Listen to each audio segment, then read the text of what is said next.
बिस्मिल्लाहिर्रहमानिर्रहीम।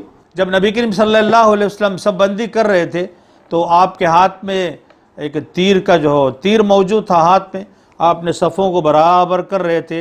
हज़रत सवाद ज़रा बाहर आगे थे तो हुज़ूर सल्लल्लाहु अलैहि वसल्लम ने उस तीर से आपके पेट के ऊपर चुभाते हुए कहा कि तुम पीछे हटो, तुम सफ़ से बाहर आ चुके हो।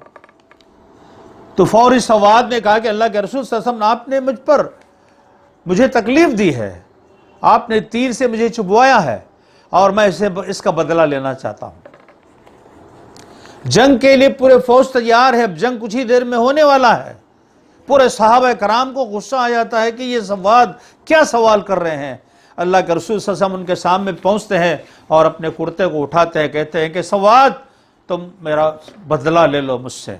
पूरे सहाबा कराम को गुस्सा आ जाता है कि ये सवाद क्या सवाल कर रहे हैं। अल्लाह के रसूल सल्लल्लाहु अलैहि वसल्लम उनके सामने पहुँचते हैं और अपने कुर्ते को उठाते हैं, कहते हैं कि सवाद तुम बदला ले लो मुझसे। सवाद अल्लाह के रसूल सल्लल्लाहु अलैहि वसल्लम के जिस्म से चिमेट जाते हैं और आपके जिस्म को चूमने लगते हैं। और हुज़ूर सल्लल्लाहु अलैहि वसल्लम ने कहा है कि सवाद तुमने ये इस तरह क्यों किया है। सवाद ने कहा कि अल्लाह के रसूल सल्लल्लाहु अलैहि वसल्लम, मेरा जी चाहता था कि मैं आपके जिस्म को चूमूं और उसके बाद मैं जाकर शहीद हो जाऊं, फिर मौका ना मिले या ना मिले। तो अल्लाह के रसूल सल्लल्लाहु अलैहि वसल्लम ने सवाद के लिए दुआ की और सवाद इस जंग के अंदर शहीद हो जाते हैं।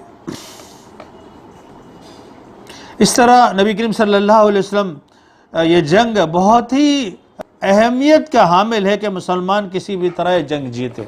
अब मैं ये उस बात को आप सबके सामने बयान करना चाहता हूँ कि हम देखते हैं कि मुसलमानों के अंदर जब तकरीरें किया जाता है तो बहुत ज़बरदस्त तकरीरें की जाती है, लेकिन कभी भी किसी आलिम ने नबी करीम सल्लल्लाहु अलैहि वसल्लम को, मुझे या आपको जंगी लिबास में कभी भी नहीं बताया। नबी करीम सल्लल्लाहु अलैहि वसल्लम को हमें बताया गया है कि उससे लालची होगी, जुब्बा होगा, लुंगी पहने हुए होंगे, दाढ़ी होगी, टोपी होगा। इस तरह एक बड़े बुजुर्ग की हैसियत से ही उम्मत मुस्लिमा के नौजवानों के सामने नबी करीम सल्लल्लाहु अलैहि वसल्लम को पेश किया गया है, लेकिन एक हीरो के हैसियत से, एक फौजियों के कमांडर की हैसियत से, तलवार को हाथ में लिए हुए कभी भी नबी करीम सल्लल्लाहु अलैहि वसल्लम को हमारे सामने बताया नहीं गया।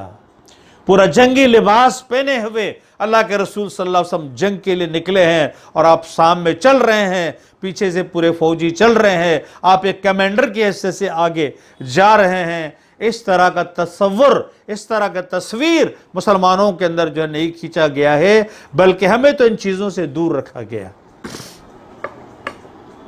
और ये जंग के अंदर मुसलमानों को जीतना लाजिमी और ज़रूरी है। ये तो एक टर्निंग पॉइंट है। अगर इसमें जीतेंगे तो ही इस्लाम का बोलबाला होगा, लोग इस्लाम के करीब होंगे। अगर इसके अंदर खुदा ना खास्ता अगर हार जाएंगे तो इस्लाम मिट जाएगा, इस्लाम ख़त्म हो जाएगा।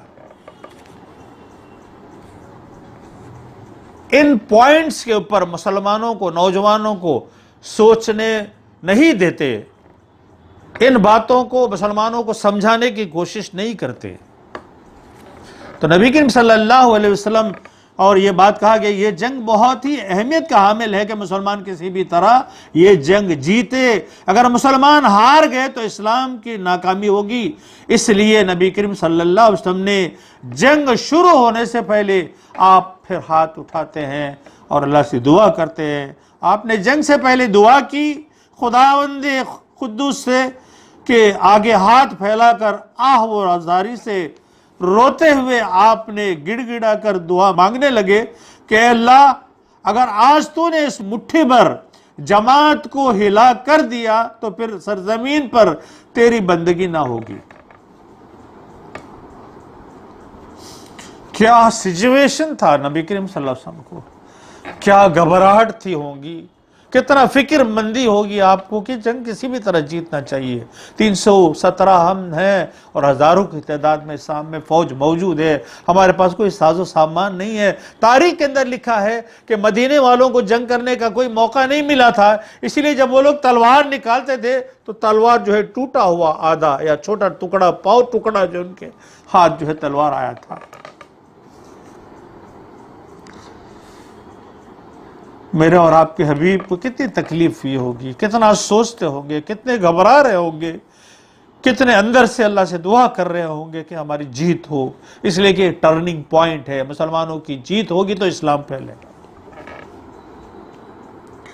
پھر اس کے بعد جنگ کا آغاز ہوا، اور اللہ کے رسول صلی اللہ علیہ وسلم نے فرمایا کہ جنگ کا آغاز ہونے کے بعد پورے صحابہ کو، پورے فوجیوں سے کہا ہے تم فوراً جا کر حملہ مت کرو، ان کو حملہ کرنے دو، ان کے ہتھیار کو ضائع ہونے دو، ان کے تیریں ضائع ہو جائیں، یہ سب ختم ہونے کے بعد ہی تم لوگ ان کے اوپر حملہ کرو۔ دیکھیے کیا ٹریننگ ہے، کیا تربیت ہے جو نبی کریم صلی اللہ علیہ وسلم نے دی۔ اب ان کے تلواریں، ان کی تیریں ختم ہونے کے بعد جب مسلمان حملہ کرے تو گھمسان کی لڑائی شروع ہوئی۔ مسلمان آگے بڑھ رہے تھے، کترتے جا رہے تھے، آگے بڑھتے جا رہے تھے، تو مسلمان آگے بڑھتے جا رہے تھے، زنگ زوروں پر تھی، تلواریں چل رہے تھے، گھمسان کی جنگ چل رہی تھی۔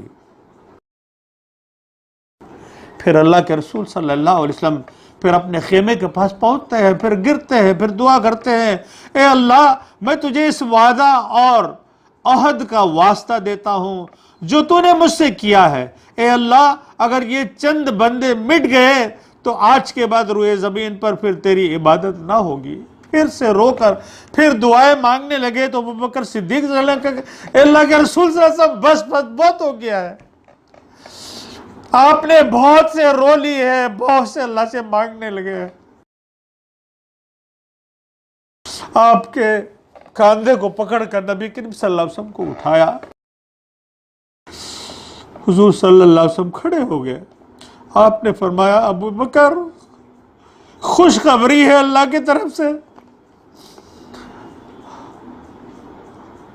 اللہ کی طرف سے خوشخبری ہے، جبرائیل امین گھوڑے پر چڑھ رہے ہیں، جبرائیل امین کے پیچھے پورے فرشتے جو ہے سب بندی کر کے وہ بھی گھوڑے پر جو ہے جنگ لڑنے کے لیے جا رہے ہیں۔ ابو بکر اب ہمارے لیے خوشخبری ہے کہ یہ جنگ میں اندر جو ہماری جیت ہوگی۔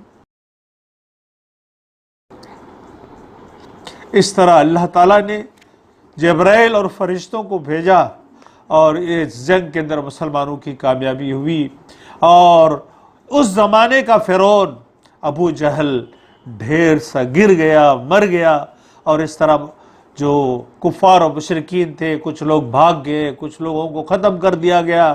اس طرح یہ جنگ مسلمانوں کے حق میں جیت ہوئی، مسلمانوں کا اسلام کا جھنڈا لہرایا، اور مسلمانوں کو اللہ تعالیٰ نے اس جنگ کے اندر اللہ تعالیٰ نے جیت دلائی۔